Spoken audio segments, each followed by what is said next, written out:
keyin kechqurun gaplashasiz odam bilan, shunda ham eshitmasdim kechqurun. Faqat kunduzi gapirganda men bu og'zidan anaqa qilardim-da. Bemorimizda 42 yoshdalar, 2 oy oldin o'ng quloq operatsiya qilgan ekanmiz. Ko'rishni mumkin pardani holatini. Umuman parda yo'q desa ham bo'lardi, eski holatini yonga qo'yib qo'yamiz, solishtirasizlar.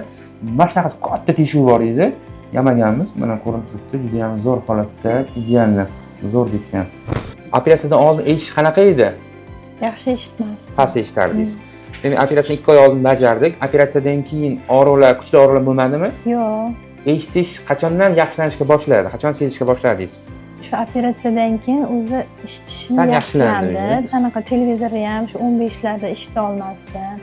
Keyin mana bu qizim ham ancha nima qildi, gapirdi. Siz eshityapsiz, zo'r deb gapirdi-da. Maşallah. Bu gaz olgandan keyin ham ochildi. Ochildi. Hozir qanaqa, yaxshimi? Yaxshi. Chapga qaragan o'ng taraf ancha yaxshimi? Yaxshi.